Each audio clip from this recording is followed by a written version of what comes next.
Good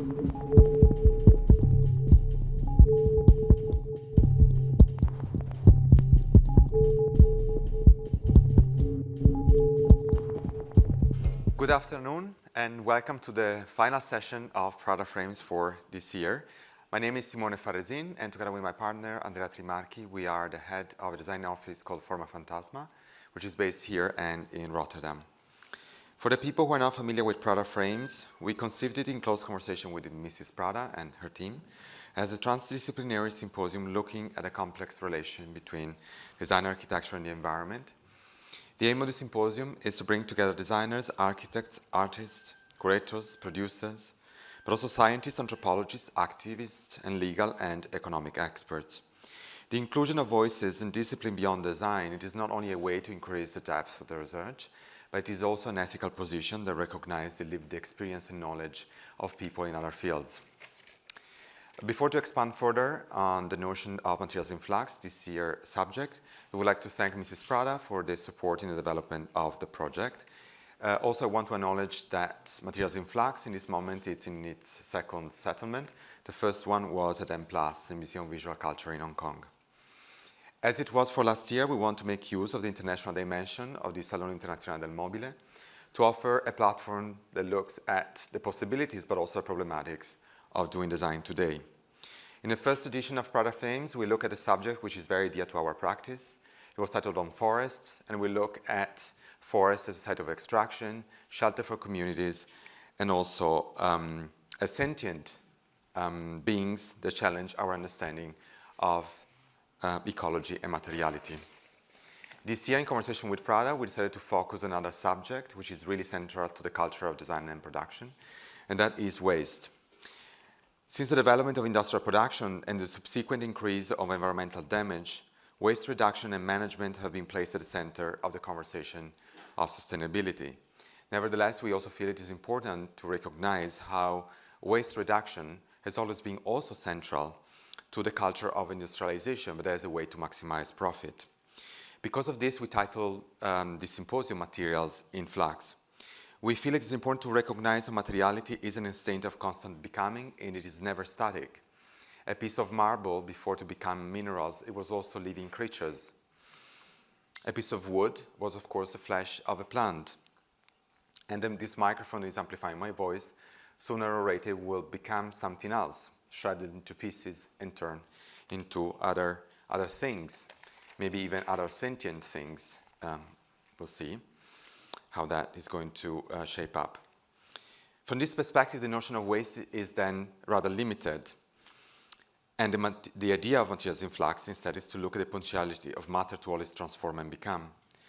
In the 3 days of symposium, now this is the last session, we look at very different things, also extremely tangible one. For instance, in the morning we talk about electronic waste, and yesterday we dive into the notion or how landfills are constructed. But at other moments we also amplified the idea of waste to what is unwanted, and so take a much larger perspective. Before to start with today's session, I would like to also acknowledge the locations we are in, Il Teatro dei Filodrammatici, which is a theater which history started at the end of the 18th century. And it is, in this present architecture, the fruit of the work of Luigi Cacciadominioni in the 60s. So I think it's time to start with the first session of the afternoon, and I will let Andrea, my partner, to continue further. Thank you.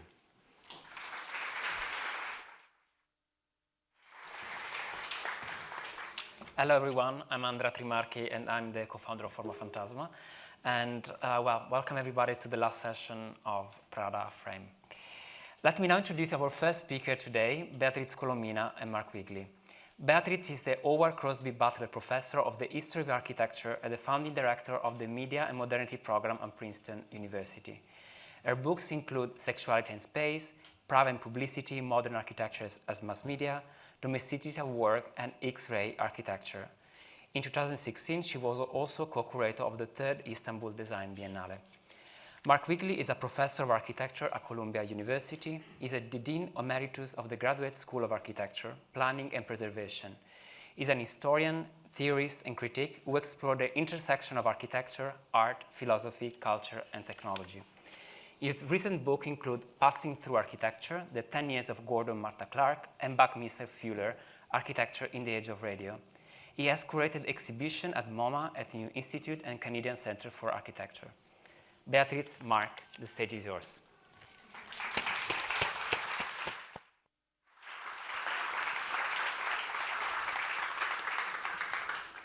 Oh, hi. Hi.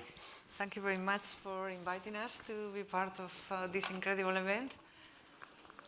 Yeah, hi. Thanks for the introduction too. We are super happy to be part of this, and also this question of the materials in flux, but particularly rethinking waste, and especially this last session, which is on the unwanted.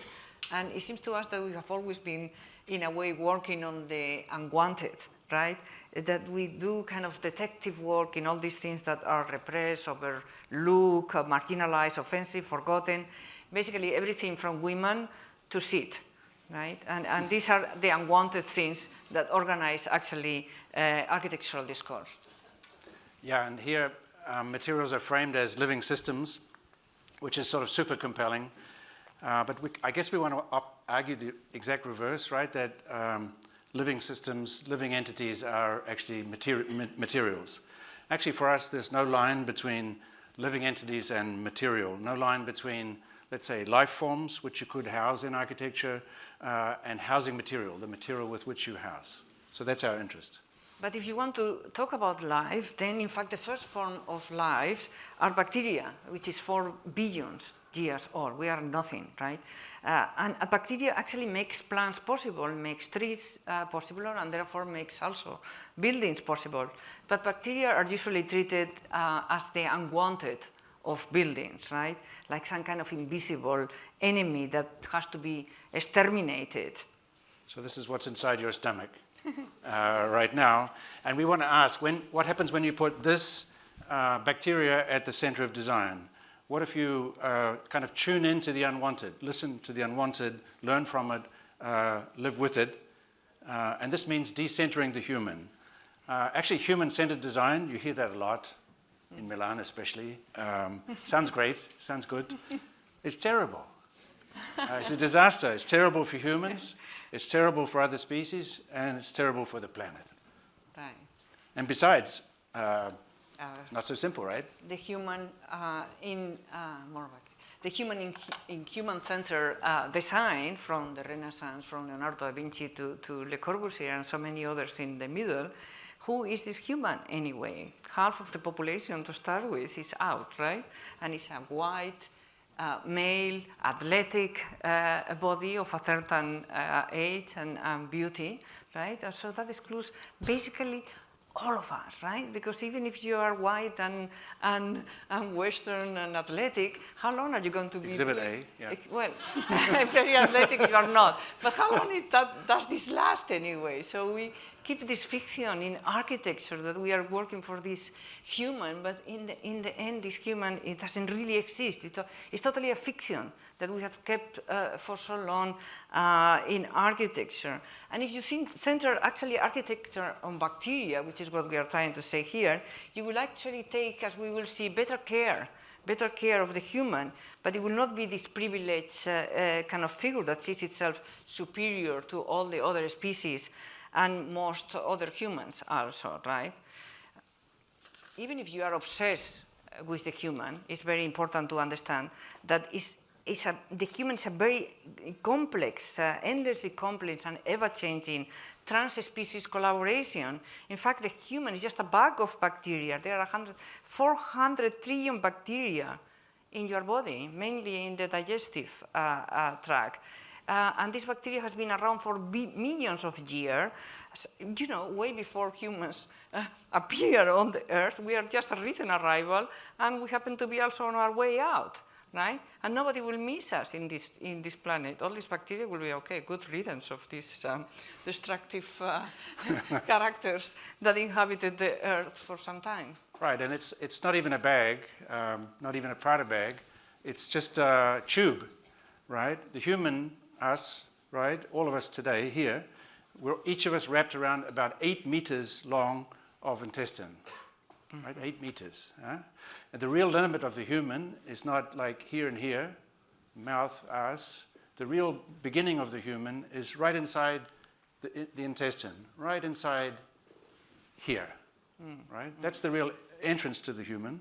And in this kind of entrance, you could say it's the sort of inner porous lining of this tube, of the gut. That's where the world enters us. That's how we make ourselves out of the outside. We turn the outside into an inside. And what's the inhabitant of this zone? Bacteria. This is the colon. These are bacteria in the colon.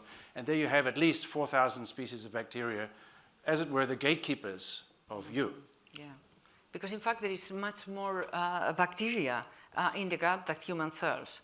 And actually human cells depend on these bacteria to exist. So we are in this complex collaboration with bacteria, and we depend on this collaboration for our survival, for our health, right? So this is very, very important to understand. This is what is called the microbiome, this complex internal community that sustains the body, the immune system, the health, the brain, and the emotions. For a long time we thought that you know, depression and all these things have to do, I don't know, with so many things, right? But trauma, for example, yeah, right? And that maybe going out and taking fresh air and taking a walk was good, which is good. So this is another thing that architects can do. But what we haven't talked about so much is that the gut is a very important part of this emotion, and that architecture is involved. There is a microbiome in buildings that we have kind of neglected. And we are nothing without these foreigners. Actually, we live in them. We live in bacteria much more than bacteria live in us. But modern architecture, which is still the default architecture of more or less all of the so-called developed world, is super phobic about bacteria. What you're looking at there is an image of a kind of bacteria-free space. And modern architecture was phobic about bacteria almost from the very moment that bacteria were discovered. Right. Robert Koch, for example, was the first that demonstrated the link between specific bacteria and diseases like anthrax or tuberculosis and cholera. This is all in the late 1870s and early 1880s, and launched a kind of media campaign against this invisible enemy, right? So these are his drawings of anthrax, for example, the first one he discovers. And this is the first photograph of anthrax. And already these photographs, which come out of these spores, are being exhibited first in Berlin as photographs and in 1883, and then in 1884 in a huge exhibition in London, the International Health Exhibition. You could look at living bacteria from Koch's laboratory through a microscope every Thursday. It was a big hit. And if you bought the catalog from the exhibition, you could visualize the anthrax inside your own body. So basically you look at living bacteria and then you get to kind of internalize the image of that, imagining what it would be like for you to live in it and it to live in you. Yeah, for example, tuberculosis. So at a time in which 1 in 4 people in the planet was dying of tuberculosis, I mean, we think still that COVID was a big trauma. 1 in 4 was dying of tuberculosis. In big countries like the United States was 1 in 5, but there's a lot of empty space in the United States. In big cities like Paris, it was 1 in 3. So this is unbelievable, right? And at that time, you could then go to this great health exhibition and look through the microscope to see the enemy that you probably had already in your body. Right. And so this exhibition in London presented a whole new set of protocols for redesigning buildings and cities, especially houses. And in a way, this was nothing new. This was a 100-year campaign already of so-called sanitary reform that had already dramatically transformed cities and buildings with plumbing, sunlight, ventilation, and hygiene, and so on. But suddenly, at the very end of the 19th century, the name for that was bacteria. So they switched theories from miasma to germ theory overnight, but the architectural protocols were identical. In fact, the idea is that architecture is the first line of defense against this new invisible enemy. And as you can see in the previous image, houses start even to look like sanitized laboratories. You see this Leopold Bauer completely organized his villa in 901 precisely on the hygiene principle, right? Everything has to be clean, everything, you can wipe everything, you can eliminate all the bacteria, right? So even before antibiotics were invented, modern architecture is already kind of doing this cleaning of the bacteria. This is the same year that his teacher, Otto Wagner, complained about Vienna's culture of bacteria, right? And called for an architecture to develop new art forms out of the latest hygiene principles again. So, for example, he argued, he was obsessed with the vacuum cleaner, which was a new invention and had to be put in use everywhere in the houses, but also in the streets, right? You have to vacuum everything. And so it's very interesting because he argued that the design of a hotel room, for example, should be up to the same hygiene principles that the design of a hospital room. It's kind of sad to learn then that Wagner actually died of a bacterial infection in his own house. In his own house, he has kept so clean and vacuumed so much before antibiotics were developed. And this is funny, but this is also another thing that we tend to neglect, the biography of the architects. It's almost like they point out, or they already know what they're going to do. Yeah, it's kind of psychic. Maybe we all know. I mean, the lives of architects, it's super interesting, but the deaths are amazing.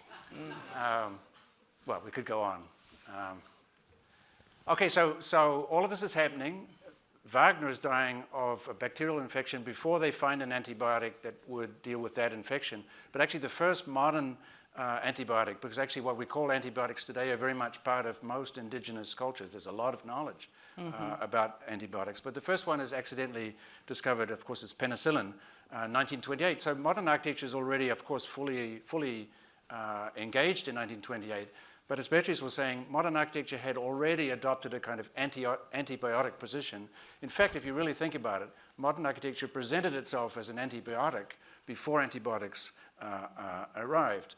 Already in 1911, for example, women bacteriologists wrote for women's magazines advising housewives to leave petri dishes around their houses to confirm that they had managed to kill all the bacteria in their own houses. They were also invited to submit photographs of these so-called dust gardens, which are the bacteria, to kind of confirm their own status as scientists, as kind of scientists in the living room. You could say in a way that housewives had become bacteriologists, and the house itself was their laboratory. So it was not enough to clean the house. You have also to demonstrate scientifically that there were no pathogens in your living room. And this is at a popular level, but of course in architecture you see all over in the discourse, for example, well, definitely all the architects channel this antibiotic approach that we are talking about. But Le Corbusier is really amazing. He talks about a laboratory, about isolating his microbe, my microbe, and all these principles of city planning that are developed according to this diagnosis. He talks about he's very interested in data, no? He quotes counts of bacteria per cubic meter in the air. He describes himself as a bacteriologist, and architecture, of course, as a laboratory work. In order to produce this idea of what modern architecture is, the first thing was to demonize 19th century architecture. This is the poster of the Weissenhof. You see it, Lung, in 1927, you know it very well. Isn't that in a poster you always put what is it that you're going to do? But it's very interesting that the poster here is not what you're going to do, but what you are not going to do, what you are going to demolish. And this is this 19th century interior full of dust, full of bric-a-brac, because why? Because it was believed, and it's correct, that in the dust, the bacillus of tuberculosis was hiding. It's correct. I always thought it was kind of a funny idea, but then recent research has demonstrated that if you have tuberculosis and you spit and this spot now is dry, 2 weeks later, it's still contagious. So they were onto something, even if they didn't know. Right. Disease, not disease. Not disease, exactly. Get it? So modern architecture is disease. Ornament, not ornament, right? Dark, exotic, non-white, super white. Right. Get it? Right. So white walls, windows, big windows, ventilation, terraces for the sun, pilotis to elevate the house from the humid ground where the seas breeze. All these things are put in place precisely against bacteria, against tuberculosis. Right. So simple formula, right? We can say modern architecture was only modern in as much as it was free of bacteria, or it was an active antibacterial agent, an antibiotic. Quick example, Buckminster Fuller in 1927, actually traumatized because he believes his daughter has died from an infection, a bacterial infection, in their small apartment in Chicago. He makes a decision to commit suicide, goes to a bridge to commit suicide, but he's mugged on the way there. So this actually gives him a little bit more time, and he decides instead of killing himself, he will devote himself to develop a kind of disease-free house. This is Dymaxion House, 1927. It's absolutely full of antibacterial devices, or to say it more precisely, it's not a house full of antibacterial devices. He puts together a whole lot of antibacterial devices, and that forms, let's say, a house. He was an enormous germaphobe. He wouldn't sit on the same toilet as his beloved wife for fear that even she would get contagion. Just a few quick things. It sits above the ground, but it's also isolated from any neighbors. There is no plumbing that connects it to anyone else's plumbing, because surely the bacteria would sneak in from your nice neighbor, come up and get you. And he spent a lot of his life as the chief sanitary engineering of the #1 toilet manufacturer in the United States, trying to make a capsule that would be bacteria-free, which is at the center of this house. So you're just looking at a kind of medical device to kill bacteria. And no dust, Isa. You may have noticed the naked doll on top of the bed. This is because he didn't want bedclothes, and the air is purified, and it's at the perfect temperature, because of course in the bedclothes there is dust, and you know, and all these things. And his wife was so embarrassed, he put a because this is when he's presenting the Dymaxion House in that department store, he put a handkerchief or something on top of the doll. Anyway, next. There are 4 naked women in the image, just to think if you think this thing is sort of gender neutral. Well, even the hymns, I love the hymns, so colorful, so beautiful, so happy, so adorable, right? But when they write about, and they work so much on this question of what is a house, Wait, right? they're kind of heroes in Milan. We better not say anything bad. No, I love the hymns. I wrote a book This is about Salone them. de Mobile. Come It's on, kind of designed to celebrate the hymns. Nobody has celebrated more the hymns than me. But you know, when we came upon this study of what is a house, something that they published in the Arts and Architecture magazine, what is striking about it is this obsession again with removing all the bacteria and all the animals, all the insects from the house. They are arguing that the post-war house should be sprayed with chemicals every 6 months to make it totally free of insects. Right. And they What get a nightmare. Poor spiders. I mean, our friend Tomás Sarracino will have a heart attack. It's true. It's true. So so it's genocide against insects. Actually, they got that from Bucky Fuller, and Bucky Fuller is the kind of patron saint of this very important article of 1944. But they talk about using in the house a precipitron, which would be an electronic system for removing all bacteria from the air, and the Sterilamps would be shining onto your food and onto your books, and especially onto your children, to make sure that they don't get any bacteria. And these were domestic appliances from Westinghouse, which were being sold inside refrigerators and inside homes, and to be used in children's nurseries and so on. And so, in other words, we're talking about the crazy architects that are the heroes and heroines of architecture, but it's also popular culture. This was exactly, bacteria were the enemy, the clear enemy. By the way, Westinghouse showed images of how the bacteria would explode, right? 1944, right? Explode. The enemy would be exploded as a result of using the stereo lamp. So you had to sort of visualize your kind of genocidal capacity over these living organisms, right? Antibiotic means antibiotic, life, anti-life. Right? So modern architecture, if modern architecture is only modern in as much as it's antibiotic, it's only modern in as much as it's a death machine, right? No life. Right. And it doesn't stop, I mean, you know, the Americans are definitely germophobes, but it doesn't stop there. I mean, these are English architects, of course, Allison and Peter Smithson, in their beautiful House of the Future of 1956, which is an exhibition house.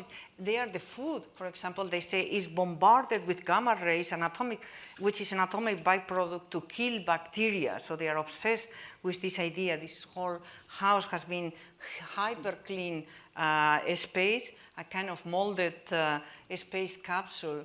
You can see here in some Same question, right? What is a house? What is a house? What is a house? And a house is this clean space that you can always wipe with, this completely free of bacteria, free of insects.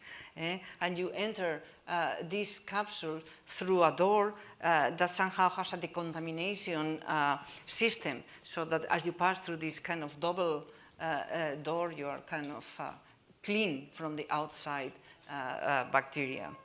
So to go home means to leave the bacteria, the world of bacteria behind. Right. So we have argued that modern architecture is all about killing bacteria, right? And what happened? What happened? Of course, this was not a very good idea, because modern architecture actually produced many new sickness, including sick syndrome building, the air conditioning system that Le Corbusier was so proud of and celebrated for cleaning the inside of the house and isolating the inside air from the outside contaminated air, turned out to be a real problem, a real reservoir of disease. Right, you see it, bâtiment hermétique, completely sealed, you know, dream world, which is not in the world, right? Hermetic building. So I guess what we're arguing is that illnesses in architecture are like inseparable. Every architecture produces sickness. If you want to do a history of architecture, it's a history of these sicknesses. This has been true since Neolithic times. This is the tuberculosis, which has deformed a skeleton in a Neolithic house of 10,000 years ago. Actually, tuberculosis is one of the oldest diseases on the planet, but it makes its way into the humans when the humans make architecture. Reducing diversity of bacteria, by the way, is super bad for humans. It's a disaster for humans. Buildings have their own microbiome. This building is full of bacteria. Some of the bacteria are yours. Your seat is receiving much more bacteria from your lower gut. The handles are receiving much more from your upper gut, and so on, right? So you're sort of spread across this room together. And your bacteria spread across other people's bacteria, but also the bacteria of animals. You brought shit into the room on the bottom of your shoe and inside your pants, and you're sharing it in all sorts of ways. So to be in this room is to inhabit a kind of microbial exchange, which is super healthy for you, right? This is the point that we're making. The bacteria of the building continuously enter you along with the bacteria of all these other animals. So there's no strict line between yourself and the building. In fact, if you think about it, what went on in the Neolithic times was we invented a way to expand our intestine to include other animals, other humans, and plants. This is the moment of domesticating of the human, of plants, and of animals. So in this moment of domestication, which is the invention of architecture, which is also the invention of a sealed system, a kind of space capsule of white plaster, is also the invention of new kinds of opportunities, new kinds of diseases. It's famous, right, that this magnifies the human capacity and intelligence and networking. What Beatriz and I are arguing, it also should be famous for magnifying disease. We are now actually working with a group of transdisciplinary, you can say, group of scientists that are precisely studying the microbiome and the impact of architecture on these questions, the impact of the built environment. And one of them is a really interesting person. Is a microbial ecologist, you can say, Maria Gloria Dominguez Bello, who has shown that, you know, there was always this thing that perplexed doctors, why babies born out of cesarean rather than through the vaginal canal had unpredictable health outcomes, some of them really intractable problems, and they couldn't figure out what it was. And you know what it was? 1 year after these babies were born, they had the bacteria that was in the room. So if you happen to be in one of these supposedly sterilized rooms like this, but has one of these resistant to antibiotic bacteria, of course, this is creating enormous problem for this baby. So you can say the architecture is causing problems, health problems. And the counter, and some of the things they are experimented with is wiping the bacteria from the vagina of the mother to give the microbiome back to the body. So lack of diversity is a killer. The age of antibiotics and antibiotic architecture threatens our species. In fact, another member of our group, Martin Blazer, is an important scientist, I think, that talks about what he's calling the silent extinction effect of microbes. And he argues that the crisis of the diminishing diversity of the human microbiome is a much bigger threat to the species than climate change, and it's growing faster, this threat, than climate change. Indigenous tribes in the Amazon, you see here, have the most diverse microbiome on the planet. They have all sorts of microbes that we don't have. And Marie and Martin together have started collecting shit in the Amazon because this shit contains the bacteria that we might need, and they're starting a kind of global World Bank of the bacteria that we have lost. So there will be a small bucket at the entrance to the theater for those of you who want to contribute. Yeah, so they definitely want the unwanted. And then our question is what, for us here, is what will a probiotic architecture look like or be like, right? So very fast, 5 minutes. Okay, go. Solve all the problems of the world. I mean, probably a probiotic architecture would be more like our guts, right? Would be more porous versus the kind of prophylactic attitude of modern architecture, which is also, when you say modern architecture, we mean modern design, right? We mean design. The immune system doesn't simply keep foreigners out. I mean, this is a misunderstanding about the immune system. The immune system is a bit like a kind of museum curator. It's choosing what comes in. It's choosing how many foreigners come in. It adjusts the balance between insiders and outsiders. Maybe there could be an architecture that is also kind of balancing insiders and outside. Maybe we have to change our idea of shelter, right? Our normal idea of shelter is you keep the outside out. And by keeping the outside out, then you've made a kind of inside. But if you really want to shelter the human species, actually you have to expose that species to multiple others. So we need a different concept of shelter. Shelter as exposure. And this may mean actually a kind of rewilding of the interior. We used to live actually intimately with plants, with bacteria, with soil, with animals, etc. And now we may want to reconnect again with this diversity of bacteria, embracing precisely the unwanted. The reason why the microbiome of these people in the Amazon, these indigenous communities, is so rich and it doesn't exist anywhere in the world anymore, and we have so many problems because we don't have these bacteria anymore. It's precisely because they live in nature. Right. So I guess very fast. Okay, so do we have any precedents to offer you? Any kind of examples? You know, Saloni is like examples, like beautiful things by beautiful people shown to beautiful people. All, you know, average humans. What would be a probiotic architecture that would be one that celebrates and embraces and encourages and fosters trans-species communities? Like what could you do? Right. I mean, we find inspiration actually in the work of Lina Bobardi, of course, an Italian architect that then emigrated to Brazil.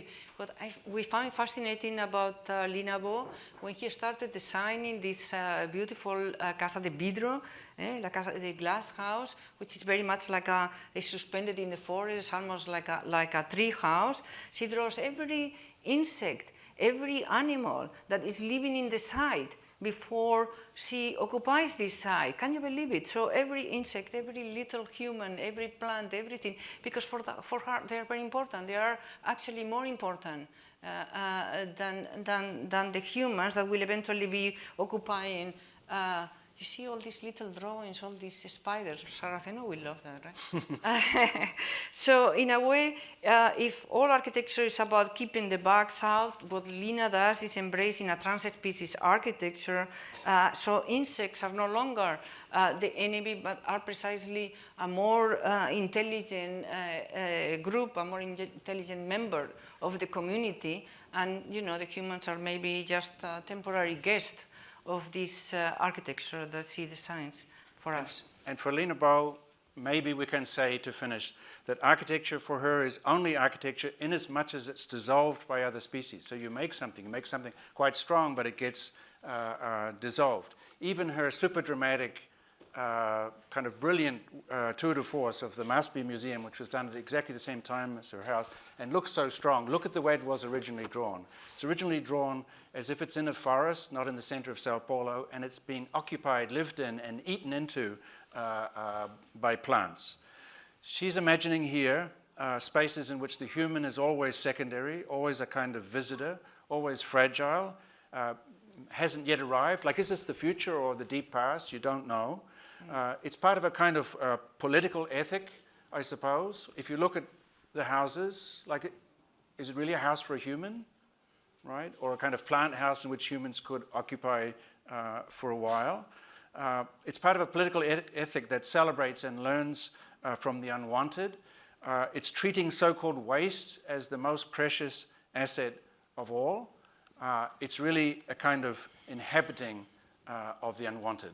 And this is the thought that we wanted to leave with you, is just simply, what does it mean to inhabit the unwanted? Or to say it slightly differently, recognize the fact that you are already inhabiting the unwanted. And maybe that's why we work so genocidally to evict so many other species, because we recognize somehow but the problem is in this genocide of this, what these scientists that we work with call the silent extinction of this bacteria, this genocide of these other species is going to kill us too.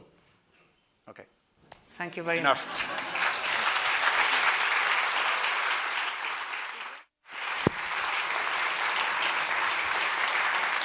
Thank you.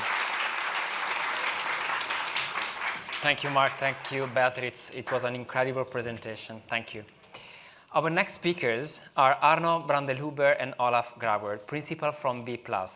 This is a collaborative architecture practice based in Berlin that brings together different actors in different formats to consider architecture systematically as an open process and something beyond the finished object.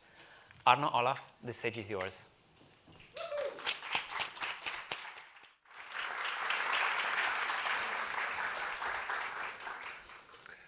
Beatriz, Marx, thanks a lot. That's always difficult in the line-up to be after them, no? But now we are full of bacteria, mind-wise, everything. But we will continue with the unwanted, but we will have also good news and bad news.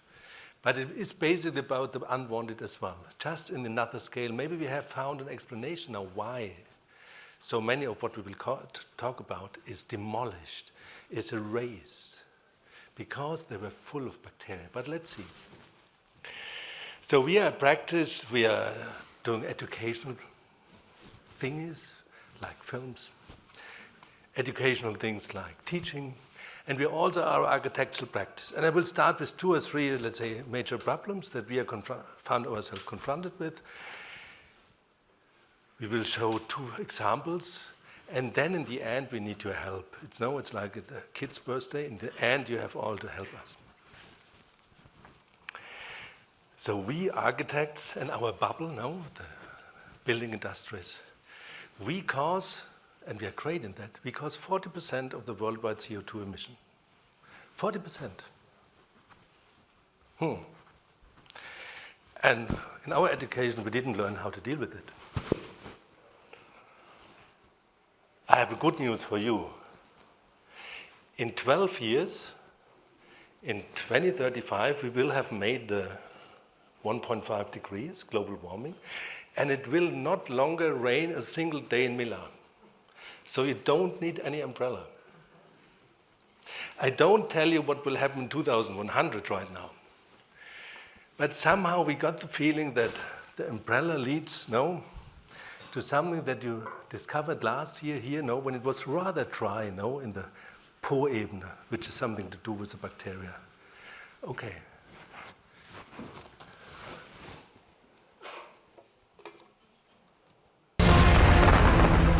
From France to the Philippines, from Jamaica to Japan, from Malaysia to Mexico, from Sri Lanka to Singapore, privatization is on the move.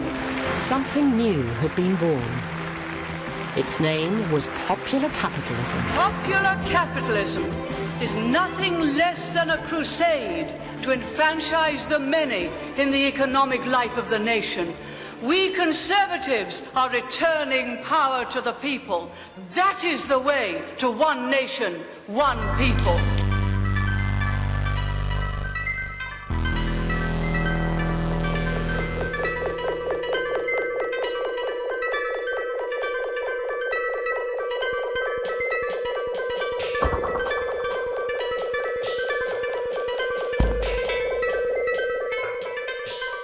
Political means, you know, are you right or are you left?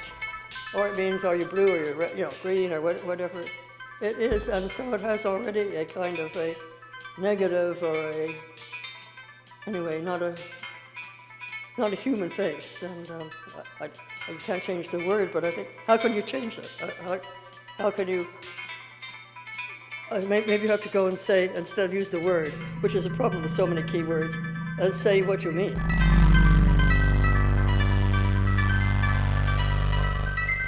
Some of the greatest changes to the globalizing world are being written in the language of architecture and urbanism. So there has to be a chance, you know, that we know something about it. And I'm sure that we, more than the 28-year-old McKinsey consultant who's making most of the global decisions, I'm sure that we know. So without leaving behind our fundamental forms of education, trying to bring those along to think about another kind of form making which gets us closer to that, and also changing narratives, understanding what makes changes contagious in persuasions and in you know, discrepant messages and so on. It seems to me that there isn't any chance that spatial change we want to make is going to be made unless we can not only design the thing, but design the advent of that idea into culture.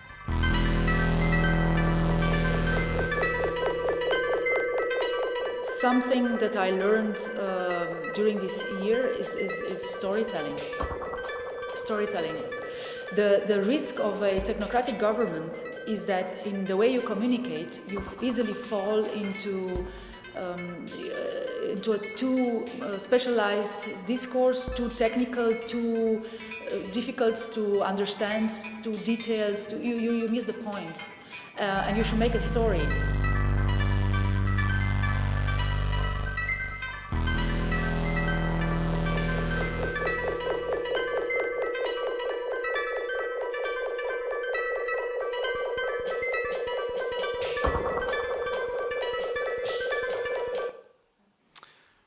So we want to start with this split screen image of the protagonists of our latest film. On one side, Margaret Thatcher, on the other side, Keller Easterling. And the question is, how can we as architects actually come up with a new narrative for our built environment beyond Thatcher's popular capitalism? And she was so successful in claiming this term and so captivating in her speech that she really coined like whole generations of people believing in kind of like the quality of speculation, growth, and this to be the main factor for architecture. So if we stay with Arno Bogdan, who you saw in the film, and follow her argument that facts are no longer enough to really convince people, and we have to tell a story, the question is, which story do we want to tell, and what is the narrative that we can come up with as architects? We share two projects which always has a tendency to be rather banal, because objects in architecture are always banal, but still if we don't treat them as objects, as a pure thingy, they have a tendency to become banal. We try 2 attempts, then the final ask for, I take it. You get one. We are close to Berlin. It's already Potsdam, which is famous for its villas, 19th century villas, neo-historic villas. This was the house we got. It's not a beauty, And now something is happening. We are completely sure that this building here, with this nice renovation and furniture and everything, we would always try to keep in a good shape. If it comes to this, let's say, all the production, all this architectural bacteria, let's call it for the moment, all this kind of nasty things in the outside, we would have an immediate impulse to demolish. So we got the ground very cheap because it was allowed, there was a building law that we could build 100 square meters, a little villa, and we paid for the ground with that value, minus the removal costs of the building. No, because buildings in that thinking are not even having a value, but it's a counter value. No, it's a negative value. Buildings are negative. And basically, I make it very short, there was a fiber asbestos roof, we had to remove it. There was a lot of labor, also hand labor. It was made in 1980 by apprentices, by brother states from ex-East Germany, from Mozambique and so on. And they all had to do one window, one of this. And they all had to produce the same size. Then go home and produce more architecture. But it was, you can see, there's a forest, there is a seaside on the other side. So we just made a new roof that's also giving some structural elements, and we said, and that also legislation coming in, we don't want to insulate it with this kind of oil-based insulation, so it's just a curtain, you will see it later on, and we should have some holes, We would like to have a better view to the lake, and we decided, okay, let's go with that in the kind, that's a testing, before and after, like the hairdresser. So we had a nice Saturday afternoon, drinks, goulash, and we made holes where we would like to look to, a very simple gesture. You would like to see the lake, make a hole. And here you can already see this kind of new roof that has a little slab, a little edge, that it's supporting it all around, that you could do openings wherever you like. It's more like enabling, adding. It's more or less how it is. We had to close the holes. It's very nice. It's very nice. It's very cheap. And then it came to, let's say, what we discuss now so extensively, these energy questions, A house should not transmit more warmth outside than a certain amount. That would mean that we would have to insulate. So we said, okay, we don't insulate. We have a sauna, because it's a villa, we have a sauna. It's very hedonistic. We have a fireplace. The bathroom is close to the sauna, though it's also warm. And we create just with a little curtain. You see it here? If it's really cold. We needed it twice till now, in nearly 10 years. But we reduced all the amount of energy that's going in. And it's just a normal fabric like everybody has in a t-shirt. Not bigger than 1 millimeter, and then the air doesn't change, and then you have a temperature difference that you have 20 degrees inside and 12 degrees outside, which is for now 15 days within 10 years completely fine, I have to tell you. But what happened then? Two things happened. One is a legislative thing. The building code requires insulation. And we had the calculation that this fabric is insulating because it's dividing between 20 and 12 degrees, if you have a shirt on, it's always, even if you're in the wind, it's always warmer than without a shirt. 3 months later, when these publications came out, and it became rather, the name anti-villa, and it looked maybe not so as you would normally design architecture, the building code was changed. Now we can only calculate with material that has at least 2 centimeters. So we just keep in mind the legislation part. So this building would not be longer get a building permission. Sorry, Prada, but all your tissues, all your fabrics are not longer regarded as material when it comes to buildings. Yeah, I will continue with our second project, San Gimignano Lichtenberg. To give you context again, we are now in the city of Berlin in the east, former GDR territory in the district of Lichtenberg. And when you arrive there, you see the 2 towers on the horizon, but what you mainly see in the front are like 1-story high warehouses. It's the so-called Dong Xuan Center. It's said to be the biggest Vietnamese community outside of Vietnam. It's similar to the anti-villa project. It It's due to the socialist guest workers that came back then from Vietnam to Berlin. And this is how it looked before. So the site was originally a factory that dates back 100 years, but during GDR times it became a state-owned factory, the VEB Elektrokohle, which was producing graphite coal products. And one has to understand that this factory was more than just a productive site. It was really a symbol in GDR, no? It was like a symbol in the socialist state for technological development, for economy, for growth, and also for the capacities of East Germany to produce something as great for the future. No? So it was really like a symbol to all the people. You will see it later with the socialist housing, kind of like blocks as a wall around, so everyone would see also from their homes the factory where they would work during the day when they come home in the evening. And the factory, actually, after the wall came down, the factory fell out of use. And it stood there a long time, so from 89 until 2010, because only after 2008, when the financial crisis led to an increase of the material prices, it made sense to demolish the two factory buildings because they were made out of steel. So it took kind of like a long time and a crisis to make it plausible to demolish parts of the building. But the two towers, and you can see here the silo tower on the right and the staircase tower then on the left, they're made out of concrete and they are too heavily enforced, so it made no sense to demolish these two towers because there was no value in that material at this time. And it took years, but the Dong Xuan Center was growing, so it's more and more of these warehouses that always came closer to the towers. And you have to understand that in there, it's like a wholesale market. What you can buy in there is plastic flowers, plastic bags, plastic handbags, everything you can imagine that is imported and then sold from there.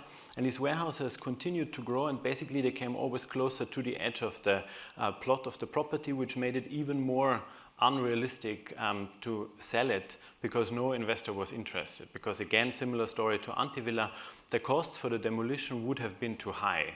So you would not demolish these towers to have in the end a small piece of land, but more than that, also, no one could imagine that something else could ever happen there than more one-story high warehouses. No? So it was really like there was no idea for another future than exactly what you can find around there.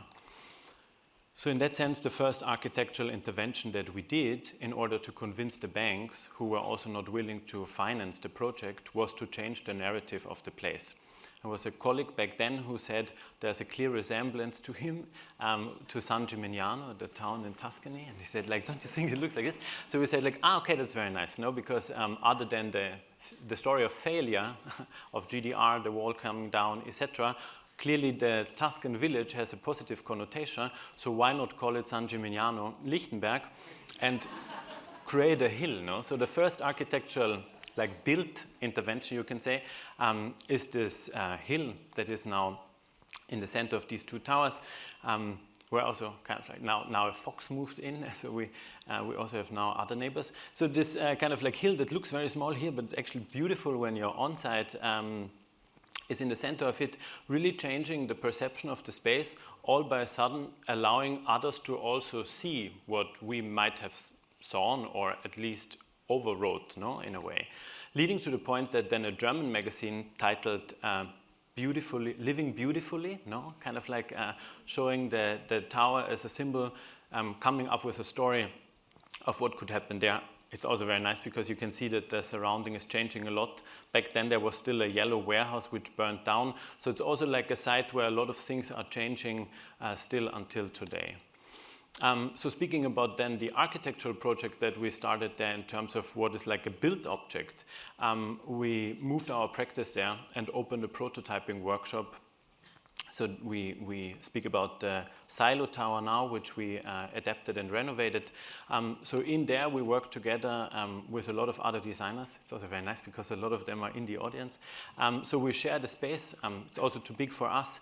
It's now a prototyping workshop where we work together on different objects, but also models, systems, and prototypes. How could we live, or what are objects that one needs with the renovated ground floor. So here you can see the old space, how it was used in the ground floor where the silos would come down. And then when we go up in the first floor, which is in 30 meters height, we have another space which is the archive and preparation room. And here you can see that basically the existing building was kept, only very little interventions were made. So it's always difficult when someone visits the building and says, so what have you done? It's more like, so we built the stair and we made one slab, but everything else was actually already in the existing building. It was rather the question of, are we able to kind of like transform it and find a use for it that makes sense? All the windows are original openings, it's similar to Antivilla. What do you say about we made a window? And transformed kind of like the space into something usable. So this is, I think, why it's more important than speaking about the built objects to speak about kind of like the meta level behind before we come to our last project. So when you are there and when you climb this 199 steps and you stand on top and you look around, you realize that actually all these gigantic topics, transformation, change, also what the symposium is about, is actually not so abstract, no? It's kind of like right in front of you, because in front of you, you have these warehouses that are all basically built on selling something that will fall out of use again, hopefully very soon, no? So it's not being disrespectful to say they are filled with plastic trash, because in fact they are filled just with plastic, and we would all agree that this should be kind of like the past soon. So the question really is, what will happen to this place? What will happen to this industrial island? And what will happen to all of these spaces? And how can we as architects kind of like contribute to it without gentrifying and contributing again to Thatcher's narrative of popular capitalism, no? Because this is kind of like the question, are we the first ones to bring there more investors who will take it over, and then we are back at Thatcher again, no? So it's also not the solution. So before the last project, I think another claim from Keller Easterling, which you heard in the trailer, is then how do you not only design the thing, but the advent of its idea into culture? And I think it took us a while to fully understand what she meant. She's brilliant, no, but sometimes it takes a while. So what does it mean? How can you not only design this one object, the one building, but really its starting point into culture, and what is a narrative that would allow you to kind of like cause this change and this transformation? So this is then the last project we show. And maybe to sum up quickly, so we have some experience in this completely normally unsexy process of adapting existing. No, and in the last example, the tower, it didn't change from the outside. So if we ask now an architectural, let's say, magazine to present it, they would ask us, but there is no change. It's the same image than before. No, you didn't change nothing, so there is no architecture. On the other hand, we have learned to deal with a lot of legislative, let's say, settings that somehow protect buildings from from being used further on. So we have to adapt to all the new codes. No, it's a high-rise, and we only had one staircase. You can imagine what does that mean, a high-rise with only one staircase, and a lot of... We solved that all, but also we learned that systemic-wise, buildings are not protected. You don't need a demolition permission, for example. You need a building permission, but a demolition permission, so to erase the bacteria, you don't need a permission, no, because that's clear, you should clean it. When it comes to insulation, no, it's... But also when it comes to financing, that's a detail now, but just to tell you where, let's say, systemic, let's say, the gross idea of Thatcher was embedded in, let's say, in an always rising production. If you ask a bank to give you a loan, no, for investment to renovate a building, they would say, but why? Then you ask the banker twice, 3 times, and then they tell you, if we give, for example, 1 million to a new build, whatever, a new building, we only have to guarantee 15% of this 1 million as a kind of security, no, behind. But if it's an adaptation, a renovation, we have to guarantee 45% to the central bank. meaning that for the same amount of guarantees that the bank would have, they could give 3 times more loans for new building. When it comes to tax reduction, it's completely ridiculous to keep on going with the old building, because if you build it new, you have at once much better tax reductions. But, maybe you could calculate how much CO2 is embedded in an already existing building. We would agree, everybody, that the plastic bag, no? We throw away, okay, so we forbid plastic bags. It's not a good culture to throw away, the throwaway culture. But in buildings, we would say if it's not a listed buildings, if it's not a beautiful theater, for sure we can throw it away. But why is that? And why do we throw away so much energy, mental energy of the ones that designed it, of CO2 being embedded, and then produce it new? And that's our point where we would like to, let's say, to step in. And now we are coming to something where we need a lot of, let's say, support. So we are starting to launch the ECI. It's a European Citizens Initiative, meaning that if 1 million would sign this initiative, 1 million Europeans, 1, 2, 3, 4, it's going directly to the European Parliament, being presented. It sounds doable, no? And we have, let's say, a bunch of, let's say, implications. One is, space is a treasure, no? Also for us architects, this helps us not to do a stupid design, because it helps us not to design stupid windows, because they are already there, and we keep the embedded CO2. If we would reduce, let's say, this building sector by reusing, just reduce it by, let's say, 25%, this 40% of the worldwide CO2 emission would already go down by 10%. So there is a huge leverage in that. But also when you think about, this is an example by Lacatour-Vassal. Normally what happens if something is demolished, if you go to a housing, no, this, not the, let's say, the ecological part, but the social part of it.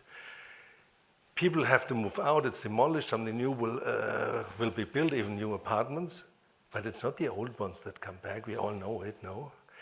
Rental prices, or maybe it's not longer for rent. And so there's a lot of, let's say, a social implication as well in it. Maybe you continue. And that's basically the frame of this European initiative. Our first ambassador is Lacatour-Vassal, and we are looking for others. And we need a lot of people. We calculate about maybe if we find 3,000 initiatives that collect, because we have like 1 year to gain these votes, which will start next year, beginning of next year. Everybody is collecting 1 signature a day, and then we will make it to the 1 million. We also need a lot of money because to build that all up. But we think that the legislation power is so strong, because what happens? If this is going through the European Parliament, that, for example, banks are not longer, they could also reduce the kind of, when it comes to this security part, that they should treat it not worse than a new building. When it comes to tax, when it comes to CO2 abatement, we would also be open to gift everybody, every house, to gift a certificate on the CO2 that's already in. Because it's already in. When it comes to this calculation. And we really believe that that could be much more powerful to change our, let's say, environment to care for such an initiative than maybe 1 or 2 more buildings. Maybe you continue. I think it's more or less all said. We watch a trailer and then we finish our presentation.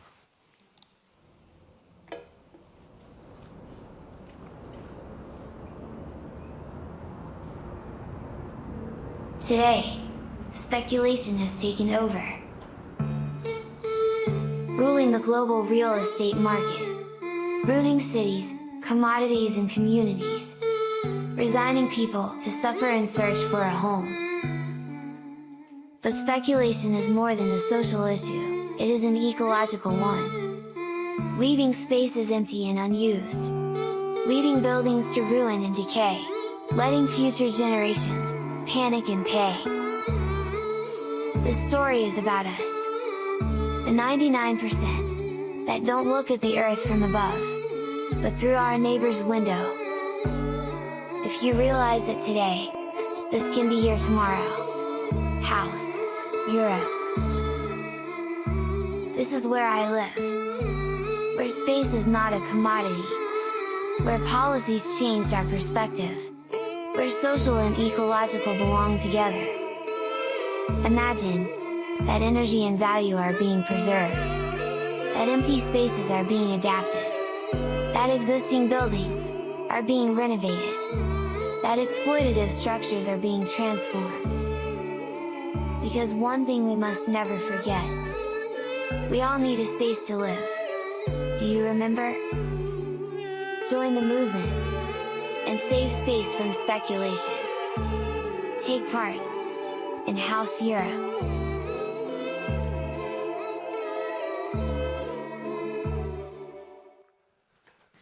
Thank you.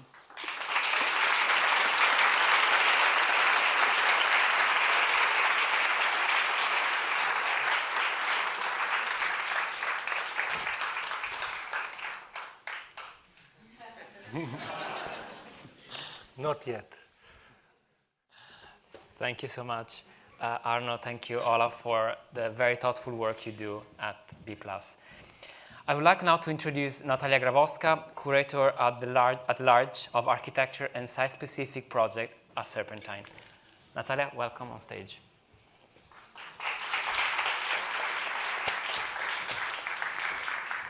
Hello, everyone, and welcome. It's a pleasure to be here again today. First, I just wanted to thank Mrs. Prada for enabling this symposium and everyone at the Prada team, and obviously Simone and Andrea at Formafantasma, and your amazing team at the studio, Ibrahim, Sarah, Gregorio. Thank you for putting up with us and having us all here. It's an absolute pleasure and honor to welcome Sandra Poulson to the stage.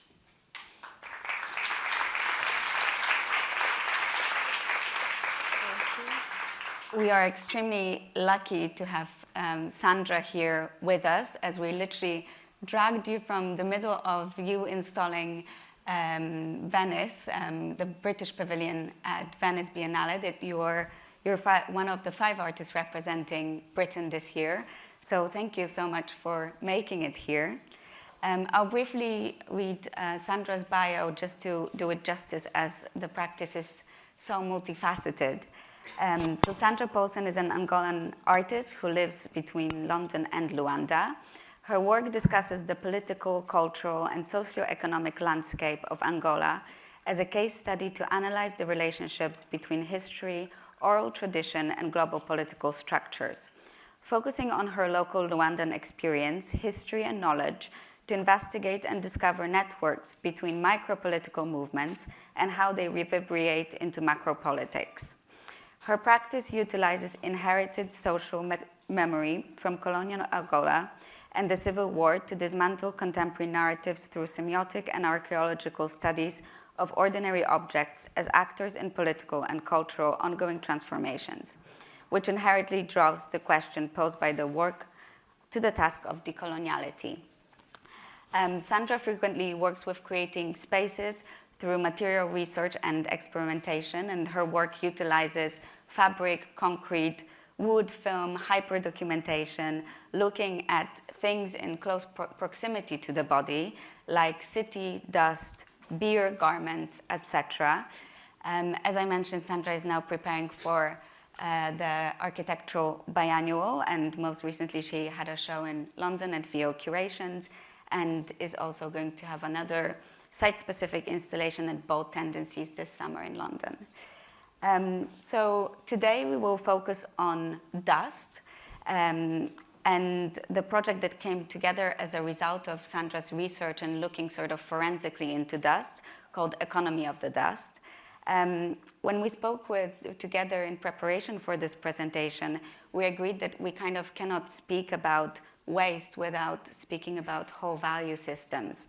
And there's a lot of categorization of what is deemed necessary or unwanted, and the line between that is very thin. And as your practice is interested frequently in waste removal and forms of cleansing, I wanted to begin with asking you to introduce the concept of an accidental gift as coined by Abdul Malik Simon, who has been a big influence on your work. And also, could you just tell us about that? Yes, thank you so much. Thank you for being here, and thank you for the invitation. Well, where do I start? I think that I usually think about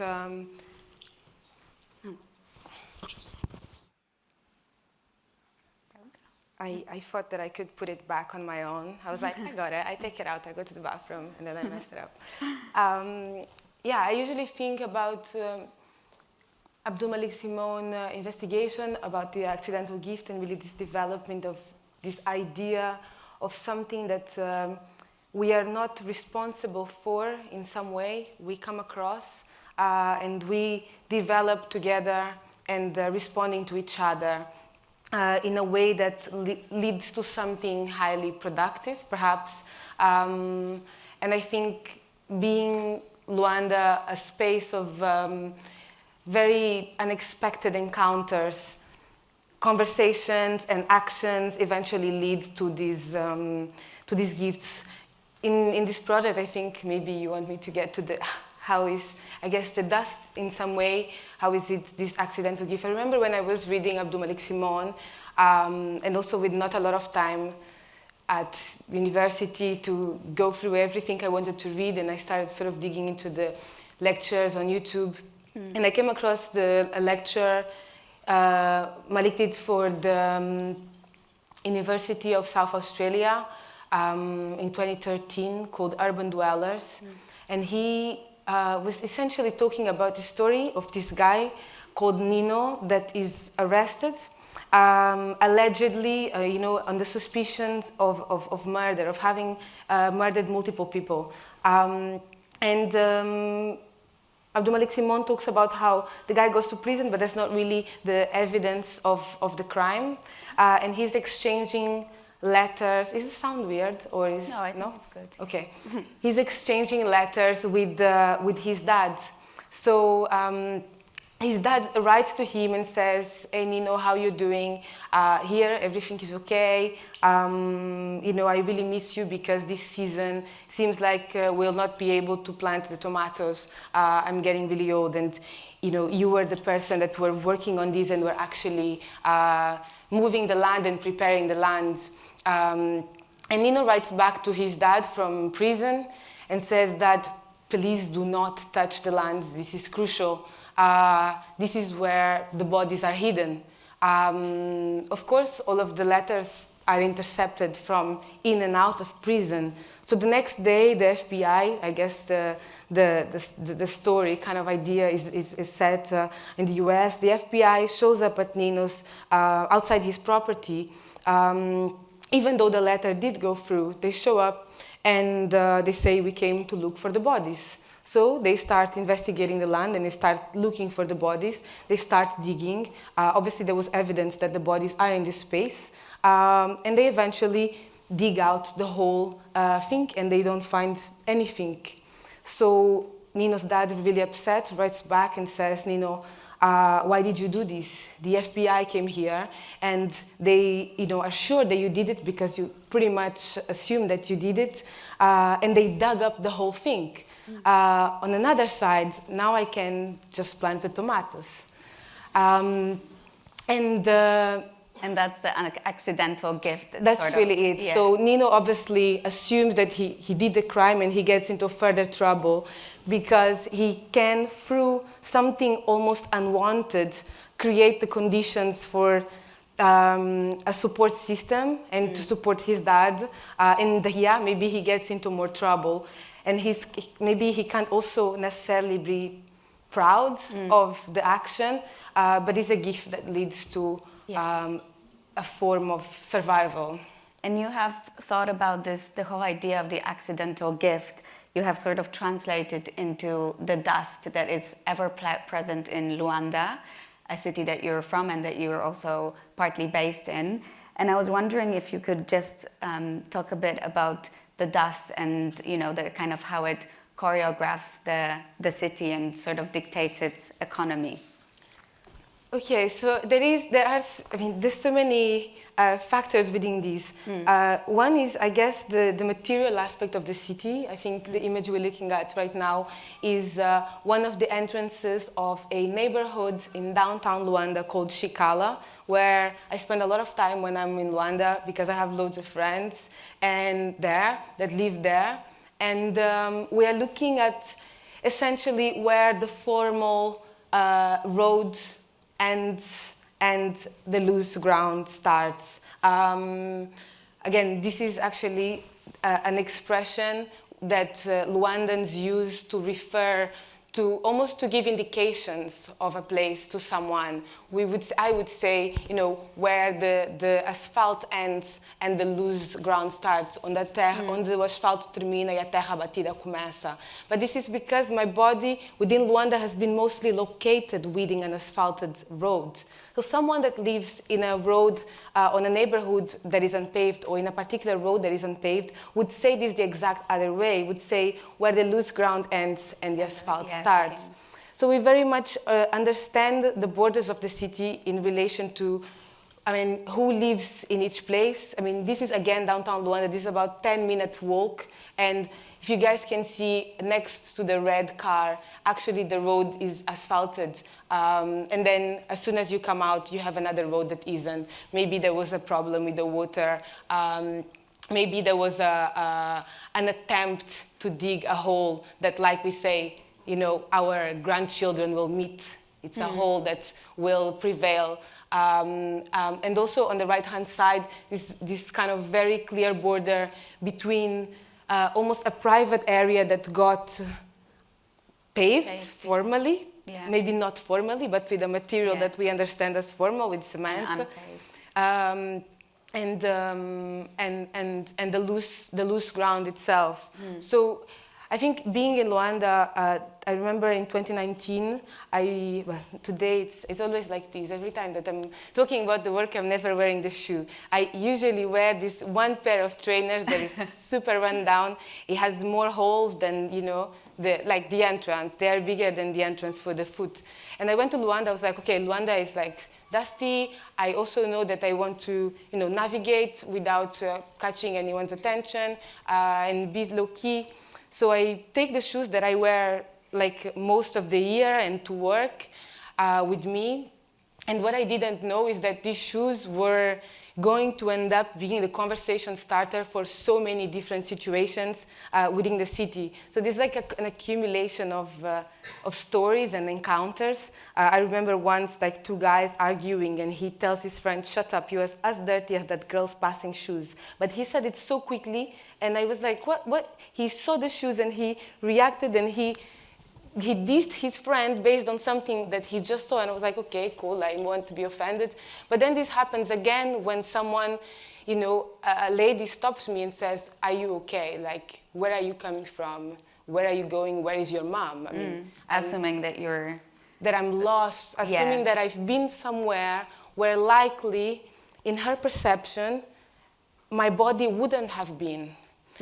And this is when I realized that these very dirty, very run-down shoes that never get washed are actually incredibly unusual in Luanda, despite how asymmetric the city is in pavement and in socioeconomic ability. Yeah, and so there are a lot of activities in Luanda are actually centered around the dust, right? There's so much of the choreography that happens of people's lives, really, that this dust is kind of dictating, I guess. You know, here we see this moment of the washing of someone's feet.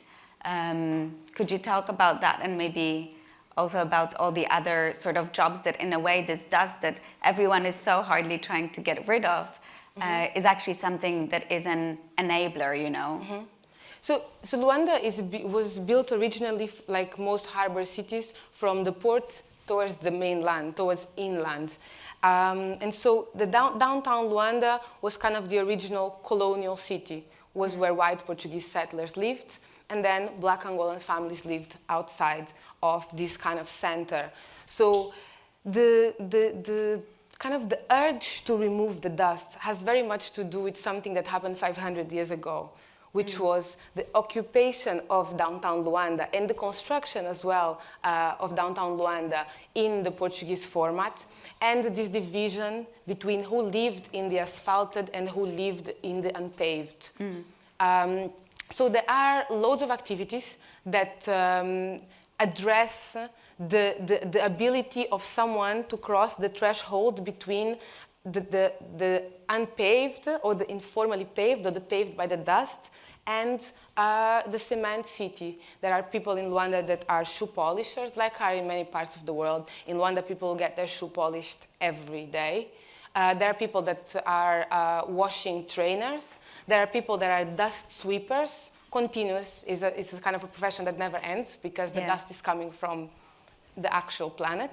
And there are dust sweepers. There are people that wash car tires. For instance, everywhere in the world, cars are washed. In Luanda, we have a service that is car tire washing. And that's not to track back a certain person, right, to a certain condition. So it's very important for, within this context of difficulties of being very hard to access any sort of social mobility, there is this need to remove the dust from the body in order for the body not to be traced to an unpaved neighborhood, to an unpaved road. And so this, I mean, can you just put the last slide for 1 second? This, for instance, where is the slide that we had the annotations? It was the one before. Okay. This one. So this, you see the circle in green actually is where the next slide was taken. If you can see the arrows coming from above, you see like the color of that road, which is like a light grayish maybe from here, eventually gets cut into kind of a very dark gray. This is the very exact moment where the asphalt ends or the loose ground ends. And then that very corner, on a rainy day, obviously this dust becomes mud, which is like dust on steroids for Luanda, is one more opportunity, So in that circle there, Natalia, could we put the next? There are these ladies that on rainy days only, they set up shop in the corner and they wash the flip-flops of the women coming from the muddy roads entering the asphalt. By the way, the asphalted road also has dust, but there are levels of dust. Right. So we keep renewing. I want to now kind of maybe jump a little bit to some of your works. This is one of the dust sweepers in Luanda. Just to kind of speak about the material transformation and how you used Luanda, the dust, the history of the city as well. In your work, you said you work with a lot of materials, fabric, concrete, wood, everything, but it's those materials with close proximity to our bodies that are kind of your medium, really. And sort of how, we'll go through the slides from your last show, but how this kind of research into dust in this instance, but also in your other works, that actually materializes in works that are in some ways very solid. Okay, so maybe it is important to mention my sort of academic background, right? Yes. If you'd like to. You can do it. No, you do it, because I know that you don't like when I do it. So I studied fashion design, and I still do. I did fashion print at St. Martin's, and now I'm doing an MA fashion again at the RCA. And I'm so happy for it, because I understood that within that discipline, I wasn't necessarily interested in garments. I wasn't necessarily interested only in fabric or in silhouettes or in responding to the body, but I was looking at things in close proximity with the body. And I understood within my practice that the potential of a dress or of a high heel, of a pair of sneakers, to change the kind of states of affair of the body was very comparable, if not the same, as the ability of a beer or of 10 beers to change the states of affair of the body, or of the dust to do that, of the city to do that. So I kind of start putting the garment in parallel with all of these other things that are living in relation to us. But then very naturally, because also of my training and often using fabric as a pen, I immediately want to jump into translating and trying to understand what it means. So for instance here, can we go back to the photograph of the man that sweeping the dust? Yeah.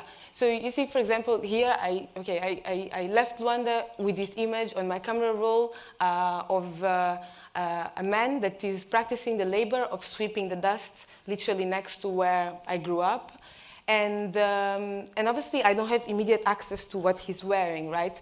I can sort of study and clock and do a crazy zoom in to start looking at what he has over his head. Obviously, it's a T-shirt, looking at his hat, looking at how maybe it's not part of his uniform, that his mask is actually not appropriate for dust, but quite interested in how formally these things start becoming together, solid. Yeah. So then, yeah, this is some of the research before the... Yeah, so this is a piece of research of kind of looking at that image, which is something that I even lately realize I enjoy so much, which is looking at something that I'm interested in understanding and almost making it up, but it's really a study of what could be the measurements of this hat, what could be the measurements of this wall, what could be the measurements of this gate. So there is this intention to also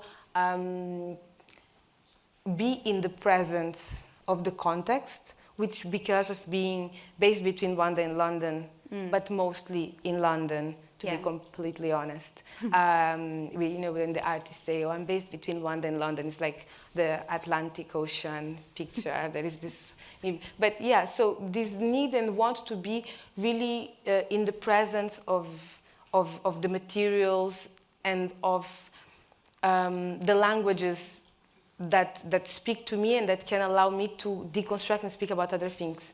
Yeah. Sandra, we never managed to speak under an hour or 2 hours, really, but I promised this time Andrea and Simona that we will stick to the time. But maybe just kind of lastly, I wanted to speak a bit about the show, and then, because obviously you had a lot of these materials, fabrics in the show, but also there was a wall that you built and that was really important for you to have it as a sort of almost direct reference. I was wondering if you could just say a bit more about Economy of the Dust and how that show came together. Well, you know how it came together, it's crazy, but well, I guess, for instance, this wall, I was thinking, I see that show and all of the works in the show as like semiotic triggers, borders within the city, and also thresholds within the city. This language in particular, the language of the unfinished, and particularly the unfinished cement, is what I think is one of the most naturalized and common architectural languages in Luanda. Often this wall would have the metal railings coming up, which I call the hope of the first floor. But this is a hope that really allows continuity, and also it makes us and makes me think and makes me propose questions around what is it what's inhabitable, and how does that change based on context, based on politics, based on socio-economic ability. So the muro, which is the name of this work, meaning wall in Portuguese, has a reference to two different entry points that are these two windows, maybe a bathroom, maybe a shared area to store things and also to rest. But very importantly, it is geared up with these railings that prevent someone from entering, because like I said, within the levels of the dust, there is always someone else, and there is also this expectation that I guess your space needs to be protected, despite maybe from the outside you're thinking, oh, but what do you have to be taken? And that is, that is something very valuable. Yeah, and there's a lot of like space making and thinking of like space as borders and yeah. Sandra, I feel like we could go on for forever, but I think we should make time now for Sophie to come. Thank you so much again for being here. Thank you. Thank you.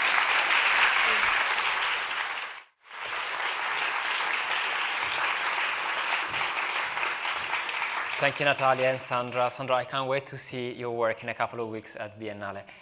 And I would like to introduce our last speaker, who actually opened the symposium last year, Sophie Chao. Sophie, we are very happy to have you back with us. Sophie is Discovery Early Career Researcher Award Fellow and Lecturer in the Department of Anthropology at the University of Sydney. Her research investigates the intersection of indigeneity, ecology, capitalism, health, and justice in the Pacific. She will look into forms and possibilities of living with and grieving waste as meaningful, adjective matter in an age of planetary unraveling. Sophie, the stage is yours.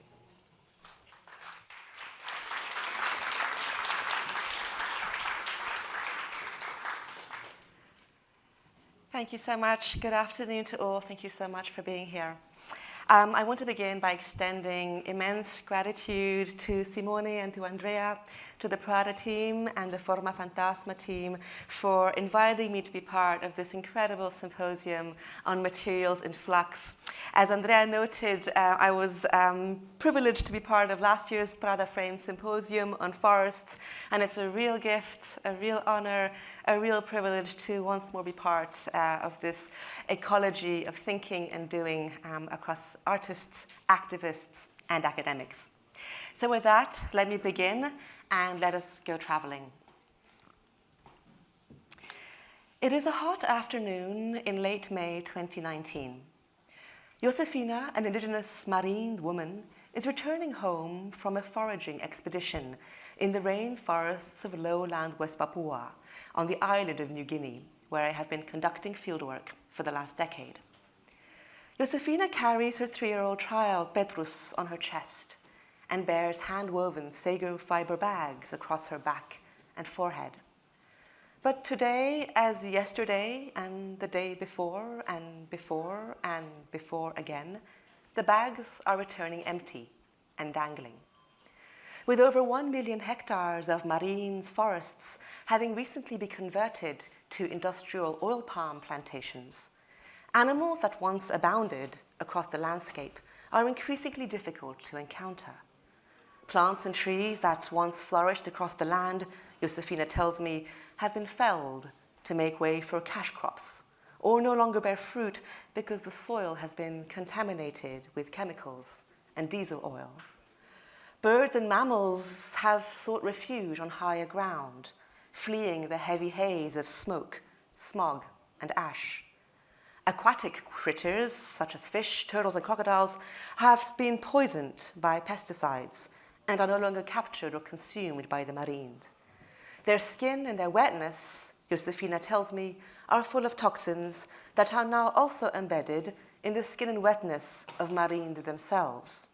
It is in their lungs and their flesh, in their breast milk and their blood. In this out-of-the-way resource frontier, Josefina says, in her marine language, the landscape and its life forms are the landfill.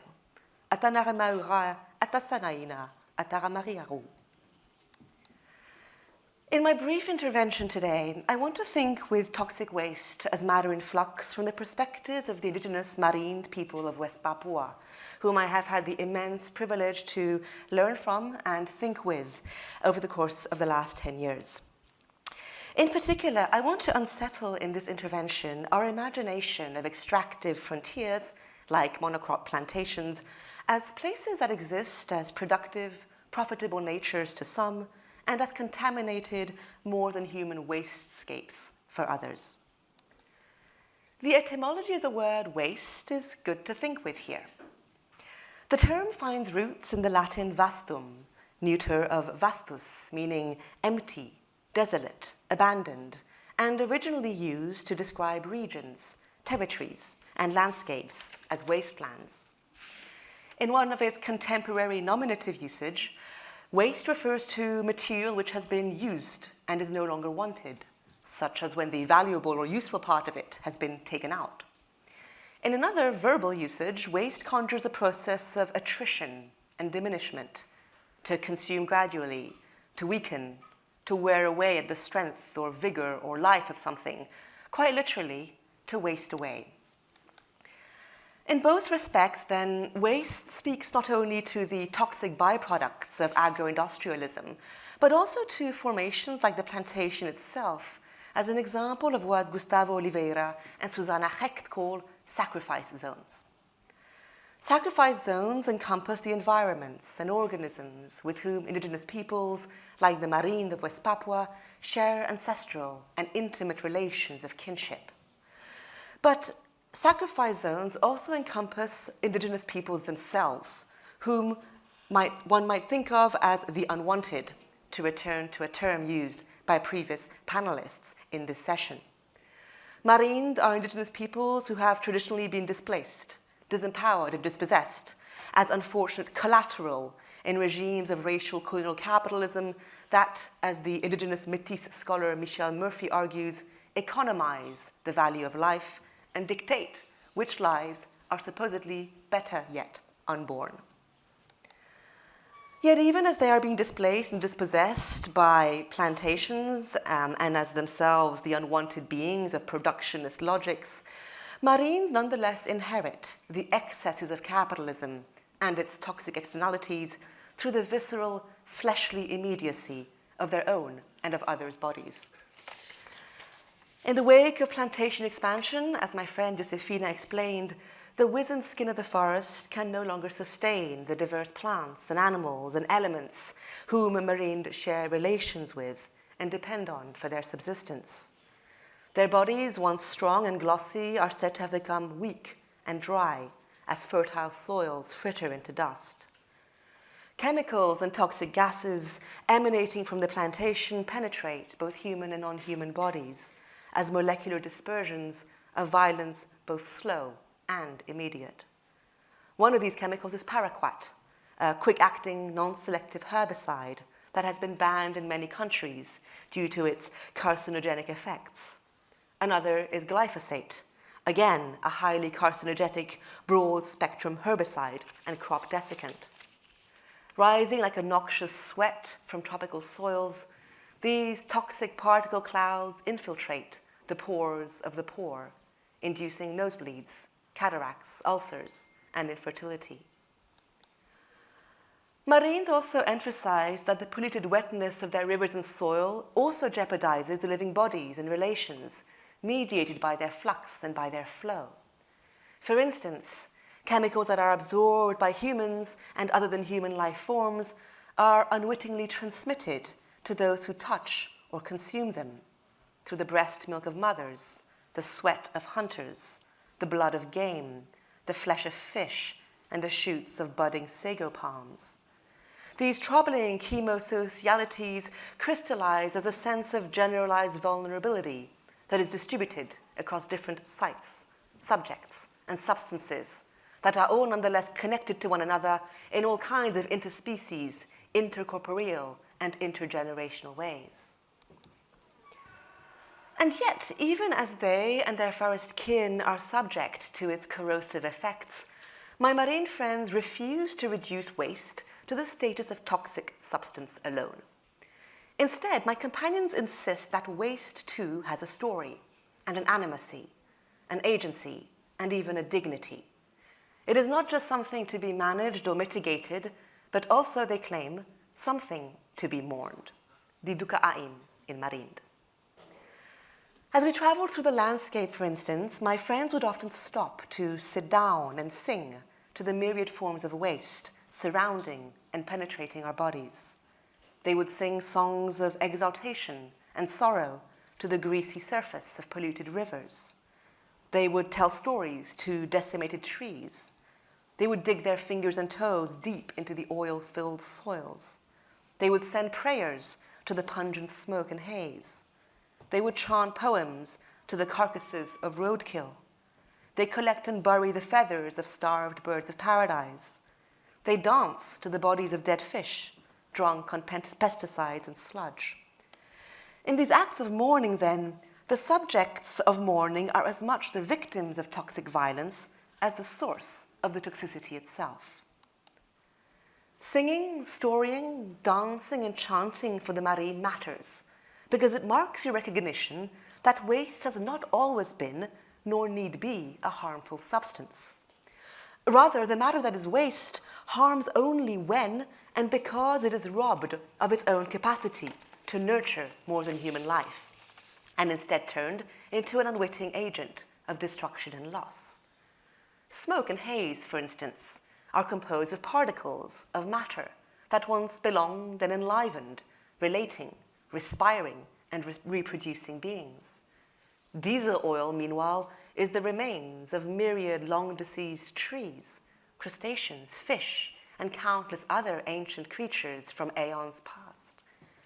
Paraquat and glyphosate, those toxic chemicals, might burn the lungs and kill the soil, but they are in essence a combination of carbon, hydrogen, nitrogen, phosphorus, and oxygen, and other molecules that, in and of themselves, are not necessarily injurious, but only become so through their anthropogenic transformation into deadly compounds.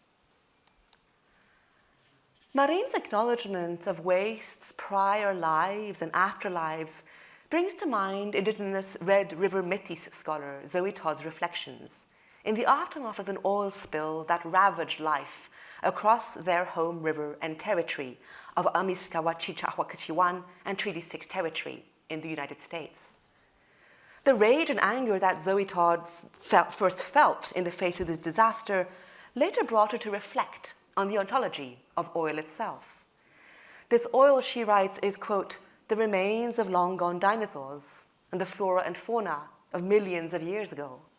It is not this material drawn from deep in the earth that is violent, but rather the machinations of human, political, ideological entanglements that deem it appropriate to carry this oil through pipelines, running along vital waterways. This is what makes this oily progeny a weapon against fish, humans, water, and more than human worlds. To recognize waste's prior and afterlives then, and to mourn it, is to recognize waste as a kind of relation between agentive matter and flux. Soils, birds, breasts, wombs, trees, particles, skin, atmospheres, wetness, feathers, rivers, and more.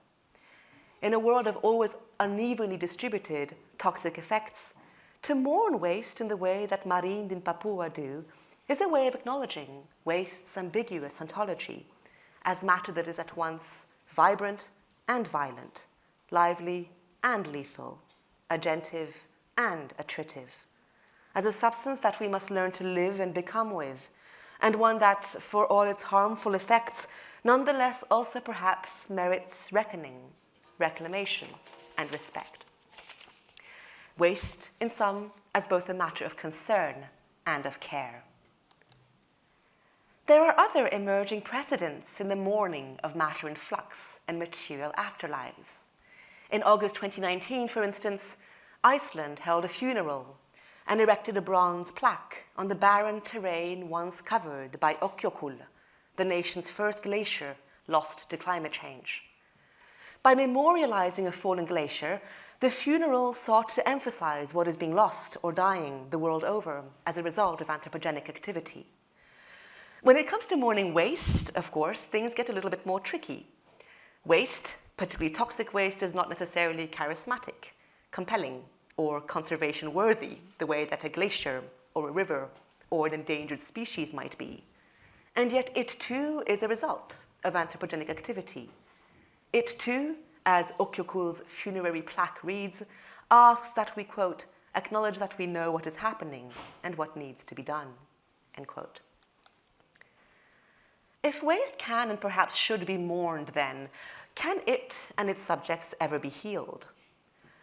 When it comes to the toxic ecologies of industrial plantations like those proliferating today across the global south, the promise of remedy remains dubious, not least because the effects of toxicity on bodies and landscapes are latent, yet already determining of their future well-being.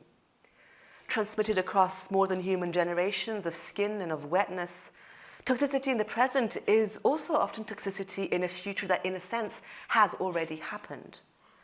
Perhaps then we need to think more creatively, capaciously, and critically about what it means to be and become with waste in an epoch when the ethical stakes of what matters are both heightened and haunted by the realities of non-innocence, impurity, and complicity in this unevenly shared world. This thinking highlights how the features and functions of matter in flux matter just as much as the fact of the flux in itself. It invites us to consider matter in flux as deadly and diminishing, but also as potentially generative of new kinds of relations with waste, as kin, as progeny, and as unsettling but here to stay companion being. For indigenous peoples like the Marines, mourning waste is a way of feeling one's way in, through, and maybe even beyond the consequential loss of more than human communities of life. It is a mourning rooted in a recognition that waste was something else before it became waste, elsewhere in other forms and with other effects. It brings us to ask what kinds of earthly matter matters, how the world is in this matter and this matter in the world, what life itself comes to mean when matter can die, and what emergent politics of more than human cohabitability are possible in worlds of impurity. This is not a vision of mourning that offers resolution or answers to the rude reality of toxic living, but it is nonetheless an active and meaningful disposition. It is a staying with the trouble of impurity that does something with and of that impurity. Of course, my marine friends in West Papua are well aware that mourning alone is not sufficient in achieving the urgent social change needed to halt the ecological unravelings, turning life worlds into wastes. But these mournings, I would argue, are nonetheless vital because they resist the trivialization of other than human animacy and the regimes of violence that naturalize other than human death. These mournings are modest but resilient, poetic and political. They invite us to consider what rituals we might enact in our own everyday lives to better recognize, relate, and respect the matter that shapes our eco-symbiotic milieus. These mournings draw in human and other than human wetness and words, wisdoms and worlds. They continue to sprout from the soil, even enduring even as the soil may be exhausted and dying. In the spirit of this symposium, these indigenous practices of mourning are an invitation to all of us to forge and craft new ways of being, becoming and belonging with both matter in flux and the flux in who and what matters. Thank you. Grazie.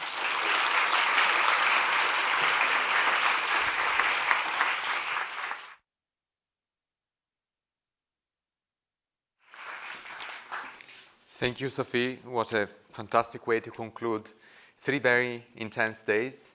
I would like to really thank, of course, Prada, Mrs. Prada, for helping us putting together this symposium.